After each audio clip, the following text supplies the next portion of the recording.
네, 크롱님들 반갑습니다. 박종환 작가입니다. 다들 주말 잘 보내셨죠?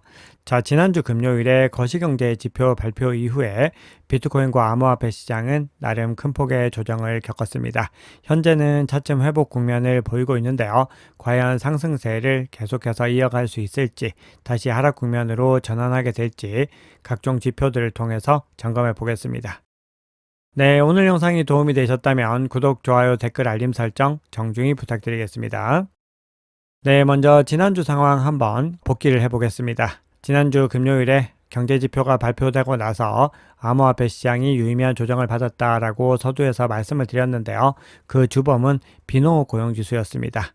7월 비농업 고용지수가 예상치를 하회를 했고 7만 3천 건 증가에 그쳤다라는 결과가 나왔는데 그 이후에 더 중요한 상황이 일어났습니다. 5월과 6월 증가폭이 대폭 수정이 되었는데요. 5월 증가폭은 14만 4천 명에서 1만 9천 명으로, 그리고 6월 증가폭도 14만 7천 명에서 1만 4천 명으로 하향 조정이 되면서 두 달 합쳐서 당초 발표보다 무려 25만 8천 명이나 더 노동지표, 즉 비농업 고용지수가 줄어든 겁니다. 통계조사에 원래 오차가 많다고는 해도 이 정도면은 사실 충격적인 결과라고 볼 수가 있는 거죠. 그래서 금요일 비농업 고용지수가 발표된 직후에 코인마스터클럽의 긴급 시황을 통해서 고용 위축 국면과 이전치 수정에 대해서 전해드렸고요. 장기적인 관점에서는 호재, 단기적인 관점에서는 해석의 여지가 남아서 악재로 작용할 수 있다라고 말씀을 드렸습니다. 근데 그 이후에 미 증시가 크게 하락 국면을 보이면서 미 증시와 함께 동반 하락세를 보였습니다.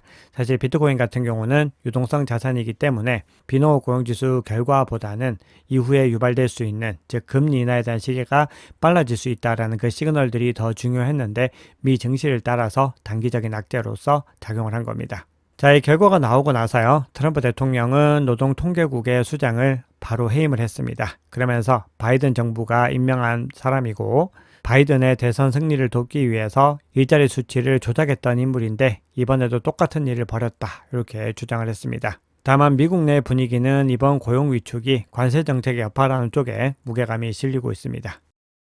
자, 그런데 우리가 더 중요하게 봐야 되는 건요, 결국 암호화폐 투자 관점에서는 이번 비농업 고용지수의 결과로 인해서 금리가 인하가 되고 유동성 자산인 비트코인에는 긍정적인 영향을 줄 수 있다는 겁니다. 그리고 실제로 현재 CME 패드와 지표를 한번 봤더니 9월에 금리를 인하할 것이다라는 전망이 순식간에 90% 가까이로 늘어났습니다. 그리고 연내에 3회 인하할 수 있다, 이런 관점이 나오면서 금리 인하 시기가 빨라질 수 있다라는 시그널이 나왔습니다. 더불어서 파월 의장의 우군이자 매파 인사로 분류가 되는 쿠글러 연준 이사가 사임을 하면서 통화정책 완화에 무게감이 더 실릴 수 있다, 이런 기대감이 커지고 있습니다. 자, 이번 주에는 시장의 판도를 흔들 만큼 중요한 지표는 발표가 되지 않습니다. 그런데 지난주에 비농업 고용지수 결과가 굉장히 좋지 못하게 나왔기 때문에 목요일에 신규 실업수당 청구 건수와 그리고 화요일에 서비스업 그리고 비제조업 구매자 지수도 살펴보셔야 됩니다. 네, 현물 ETF 흐름도 한번 살펴보겠습니다. 비트코인 현물 ETF가 지난주에 2거래일 연속 순유출로 마감을 했습니다. 그 중에서도 블랙락 같은 경우는 순유출이 굉장히 미미했는데요. 피델리티와 아크인베스트에서 굉장히 많은 물량의 또 순유출이 있었습니다. 그리고 피델리티와 아크 같은 경우는 거래소로 바로 물량을 보내기 때문에 가격이 일시적으로 조정을 받는데 많은 여파를 미쳤습니다. 이더리움 현물 ETF 같은 경우도 그동안에 20거래일 연속으로 순유입을 이어오다가 순유입 행진이 마감이 됐습니다. 역시나 블랙락에서는 순유입 순유출이 없이 변동성 없이 마감이 됐는데 전체적으로 피델리티를 비롯해서 비트와이즈와 바네크 등의 상품에서 많은 순유출이 일어났습니다. 그리고 하루 동안에 1억 5천만 달러 이상의 순유출이 일어났는데요. 이더리움 현물 ETF가 출시된 이후로 세 번째로 큰 순유출로 기록이 됐습니다. 자, 그런데 이렇게 단기적으로 순유출로 전환이 됐지만 7월 달을 기점으로 해서 전체적인 7월 한 달 동안의 흐름을 봤을 때는 무려 128억 달러가 순유입이 되면서 역대 월별 최대 규모를 기록을 했습니다. 네, 시장이 금요일을 기점으로 조정 이후에 일요일 오후를 기점으로는 다시 살아나는 국면들을 보이고 있는데요. 오늘 미국 증시 상황에 따라서 변동성이 더 크게 일어날 가능성을 염두에 두셔야 됩니다. 네, 그러면 온체인 지표 통해서 시장의 상황 조금 더 깊이 있게 살펴보겠습니다. 네, 스위스 블록의 비트코인 벡터 지수 한번 살펴봤을 때요. 현재 비트코인의 구조적인 강세는 계속해서 이어지고 있는 것을 확인할 수 있습니다. 양보다 상단에 위치를 하고 있습니다. 다만 그럼에도 모멘텀은 하락하는 국면들을 보이면서 부정적인 영역으로 전환이 됐습니다. 즉 일시적으로 모멘텀이 하락 추세를 보이고 있다는 겁니다. 그리고 이 모멘텀을 다시 회복하기 위해서는 비트코인 가격이 중요한 지지 구간들을 다시 회복해서 반등을 해야 됩니다. 네, 이번에는 비트코인의 30일 동안의 가격 모멘텀 지표 한번 살펴볼 텐데요. 이 지표가 현재 3%를 기록을 하면서 긍정적인 영역에 유지가 되고 있습니다. 즉 수요가 더 우위에 있는 구간들이 이어지고 있다는 건데요. 그럼에도 계속해서 하강 국면을 보였고 지난주에 8.6% 대비로도 또 하락 추세를 보였기 때문에 역시나 모멘텀이 약화되는 국면들을 확인할 수 있습니다. 그리고 더 본격적으로 비트코인이 상승의 추세로 재개하기 위해서는 이 수치가 10% 이상을 유지하는 것이 좋은데 현재 그 국면에서는 한참 하회를 하고 있고 특히 0%라고 하는 중립 구간에 가깝기 때문에 수요와 공급이 사실상은 균형을 이루는 구간에 있다. 이렇게 볼 수 있습니다. 자, 그런데 현재 시점에서 좀 고무적으로 봐야 되는 지표가 있는데요. 매일 시황에서 소개해드리는 지표 중에 하나이죠. 비트코인 코인베이스 프리미엄 지표인데요. 주말 동안에 크게 음수 영역으로 전환을 해서 미국 기관발 매도세가 가파르게 나오면서 가격이 하락 조정을 겪었는데 현재 시점에서는 다시 양수 영역으로 전환을 하면서 미국 기관발 수요가 돌아오고 있는 시그널이 나오고 있습니다. 자, 그리고 한국 투자자들이 또 얼마나 적극적으로 투자를 하고 있는지를 확인할 수 있는 김치 프리미엄 지표도 현재 양수 영역으로 전환을 하고 있습니다. 그만큼 투심이 다시 회복되고 있는 국면들을 확인할 수가 있습니다. 네, 수요와 관련된 지표들을 추가적으로 몇 가지 더 살펴볼 텐데요. 수요의 흐름을 확인할 때 가장 중요하게 보는 지표 중에 하나이죠. 명목 수요 지표 한번 살펴봤을 때 현재 이 지표가 양수 영역을 계속해서 유지하고 있고 상승 국면들도 이어가고 있습니다. 이 지표는 신규 비트코인 발행량을 1년 이상 비활성 공급량과 비교해서 수요를 측정하는 지표인데요. 0 아래로 떨어지게 됐을 때 수요가 마이너스로 돌아섰다라는 것을 의미하는데 현재는 0보다 더 상회를 하고 있고 여전히 양호한 흐름들을 이어가고 있습니다. 지난 30일 동안에 대략적으로 16만 BTC가 누적된 것으로 집계가 되고 있습니다. 자, 다음으로는 누적 주소에서의 매집 추이를 한번 살펴볼 텐데요. 이 누적 주소라고 하는 주소는 비트코인을 매도하지 않고 계속해서 취득만 한 주소를 의미를 합니다. 즉 비트코인의 전망을 더 장기적으로 긍정적으로 바라보면서 꾸준히 매집을 이어나가는 주소인데요. 이 주소에서 비트코인의 매집량이 큰 폭으로 증가한 것을 확인할 수 있습니다. 지난 한 달 동안에 누적한 평균 비트코인이 약 5만 BTC를 넘어서고 있습니다. 즉 강력하고 지속적인 매수세가 누적 주소에서도 이어졌다라는 겁니다. 네, 마지막으로는 OTC에서 비트코인 물량이 어느 정도 남아있는지를 한번 살펴볼 텐데요. 이 흐름들은 장기적인 관점에서 긍정적인 흐름을 확인할 때 주로 확인하는 지표입니다. OTC 마켓에서 비트코인 물량이 2021년 9월을 기점으로 해서는 장기적으로 계속해서 감소 추세를 보이고 있습니다. 중간에 등락들은 계속해서 나타났지만 꾸준히 우하향의 움직임을 이어갔다라는 겁니다. 2021년 9월에는 55만 개 이상을 보유하고 있었는데 현재는 14만 5천 개 정도에 불과합니다. 그만큼 OTC 마켓에서의 물량이 크게 줄어든다라고 하는 것은 향후에 수요가 늘어났을 때 공급 충격을 가할 수가 있습니다. 그렇게 되면은 비트코인 가격은 수요 공급 법칙에 의해서 크게 상승할 수 있는 그런 제반 구조들이 만들어졌다라고 볼 수가 있는 겁니다. 자, 다음으로는 비트코인의 악재로 작용할 수 있는 시그널들도 한번 살펴보겠습니다. 현재 시점에서는 추세가 완전히 회복되었다 이렇게 보기에는 제한이 있는 국면입니다.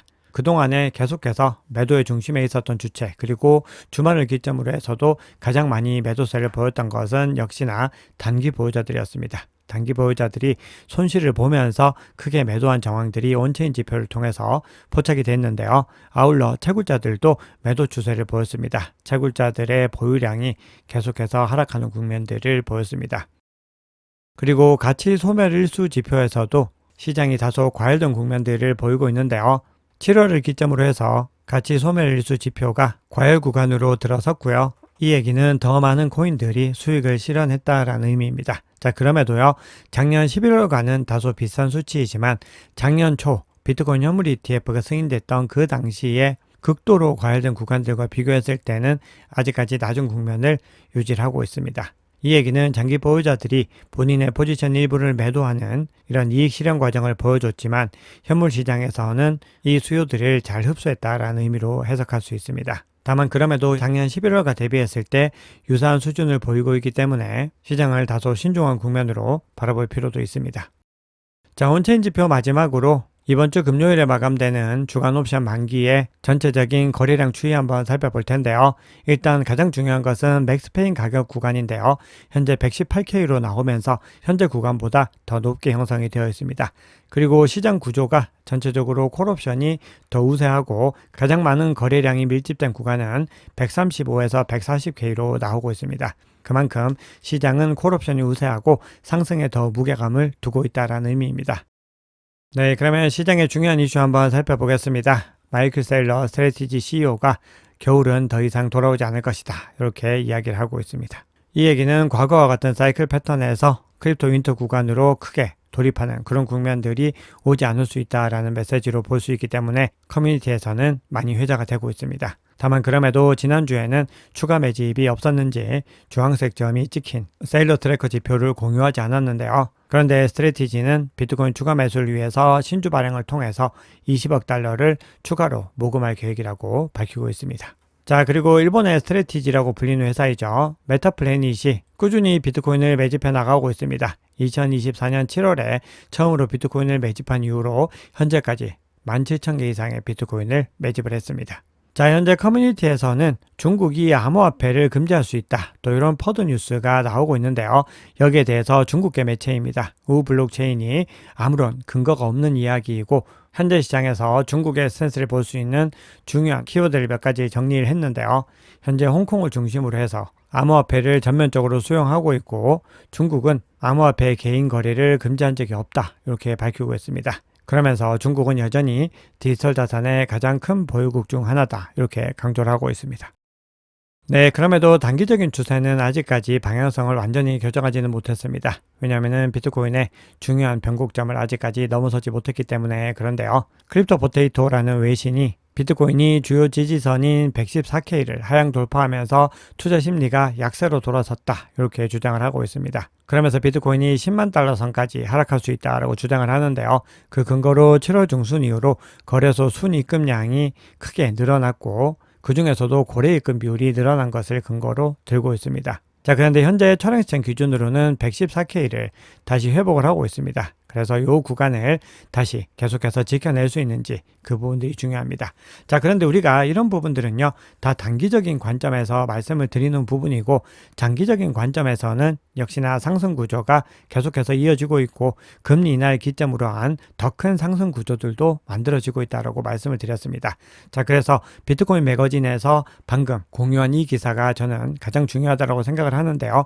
무슨 일이 있어도 비트코인은 결국은 회복했던 것들을 기억을 하셔야 됩니다. 결국은 비트코인 투자 성공의 핵심은 오랫동안 그리고 꾸준히 보유하는 것에 있다는 것을 유념을 하면서 비트코인의 호들 전략들을 이어가는 것이 이번 시즌에서 가장 좋은 성과를 가져올 수 있습니다. 다만 알트코인은 비트코인과 동일한 전략을 가져갔을 때 좋은 결과를 얻지 못할 가능성이 더 높습니다. 메이저 알트코인들은 비트코인과 유사한 전략을 가져갔을 때 유의미한 결과를 가져올 수 있지만 시가총액이 낮은 알트코인들은 적절한 구간에서 일정 부분 수익 실현을 같이 가져가는 전략이 필요합니다. 네, CBD 지표 한번 살펴보겠습니다. 현재 매도벽은 120K에서 오히려 119K로 내려와서 더 짙어지고 있고요. 125K 매도벽은 여전히 가장 강하게 유지가 되고 있습니다. 자, 그런 가운데 120K의 매수벽이 급조되면서 비트코인이 가격 방어를 하는데 성공을 했습니다. 그리고 현재는 110K에 또 유의미하게 아주 짙은 매수벽이 존재하고 있습니다. 즉 비트코인 가격을 아무리 조정을 받더라도 110K 하단으로는 내리지 않겠다라고 하는 이 매수세의 의지를 확인할 수 있습니다. 자, 그러면 고래들의 움직임 한번 살펴볼 텐데요. 가장 큰 규모의 갈색 고래를 비롯해서 모든 주체들이 물량을 던지는 국면을 보였습니다. 그러면서 비트코인이 크게 조정을 받았는데요. 현재 시점에서는 갈색과 보라색 그리고 빨간색이 다시 매수세로 전환하는 움직임을 보이고 있습니다. 그래서 이 움직임이 계속해서 이어질지를 한번 지켜보셔야 됩니다. 그래서 코인베이스 프리미엄 지표와 마찬가지로 CVD 지표도 반등 국면을 보이고 있습니다. 자, 비트코인 차트 한번 살펴볼 텐데요. 비트코인 가격이 주말 동안의 흐름들을 한번 복기를 해볼 필요가 있습니다. 주말 동안의 비트코인 가격 변동도 코인마스터 클럽을 통해서 함께 긴급 수강해서 공유를 해드렸는데요. 비트코인 가격이 22평선을 하방 이탈한 이후에 추가적인 조정을 받으면서 그동안의 시장에서 계속해서 우려했었던 CME 갭을 메우는 데 성공을 했고요. 그 이후에 CME 갭에서 반등을 하지 않고 추가적으로 하방 이탈해서 피보나치 되돌림 0.382 구간까지 내려가서 반등에 일시적으로 성공을 했는데, 이 이후에 추가적인 조정을 받고 52평선에서 터치를 하고 정확하게 반등하는 것을 확인할 수 있습니다. 그 얘기는 그만큼 시장이 단기 보유자들의 비이성적인 패닉 셀링이 나왔지만 큰 규모의 주체들을 중심으로 해서는 계속해서 이성적인 움직임을 보여왔던 것을 볼 수가 있습니다. 자, 그리고 나서 지금 반등의 국면들 이어가고 있는데요. 아직까지는 22평선을 회복하지 못했기 때문에 상승 추세로 전환했다라고 보긴 어렵습니다. 그래서 현재 시점에서 더 상승의 흐름을 이어가기 위해서는 22평선을 회복하는 것이 가장 중요합니다. 자, 그리고 RSI 상으로 봤을 때도 이평선을 회복하지 못하고 하락 추세가 더 가팔라진 이후에 중립 구간인 50까지 하방 이탈했다가 다시 회복 국면을 보이고 있는데요. 50을 다시 회복할 수 있을지, 그 이후에 이평선을 상방 돌파하는지 그 여부들을 지켜보셔야 됩니다. 그래서 이 중요 변곡점들을 돌파할 수 있을지 여부에 따라서 하락 추세로 다시 전환을 할지 상승 추세로 전환해서 상승 흐름들을 더 가파르게 이어갈지가 결정이 됩니다. 현재 청산 히트맵 상으로 봤을 때 비트코인 가격 하단으로 112.9K를 중심으로, 즉 113K를 중심으로 해서 롱 포지션이 밀집이 되어 있지만 숏 포지션의 밀집도가 더 짙게 나오고 있는 것을 볼 수 있습니다. 현재 숏 포지션 같은 경우는 115.4K를 중심으로 해서 굉장히 짙게 형성이 되어 있습니다. 그래서 비트코인 가격이 반등세로 전환을 한 이후에 이 구간들을 연쇄적으로 청산하고 올라갈 수 있을지 부분들을 이번 주에 주목해서 살펴보셔야 됩니다. 네, 그런데 반복적으로 말씀을 드리지만 아직까지는 단기적인 추세가 회복되지 못했기 때문에 오늘 밤에 미증시 상황을 중요하게 보셔야 되고, 그 이후에 22평선을 넘어서는지 계속해서 주목을 하셔야 됩니다. 만약에 회복하지 못한다라고 했을 때는 중단기적으로 추가적인 약세 국면을 이어갈 수 있고 횡보 구간이 길어질 가능성도 염두에 두셔야 됩니다. 네, 오늘 준비한 얘기는 여기까지입니다. 여러분, 오늘 영상이 도움이 되셨다면 구독, 좋아요, 댓글, 알림 설정 정중히 부탁드리겠습니다. 지금까지 박 작가였습니다. 감사합니다.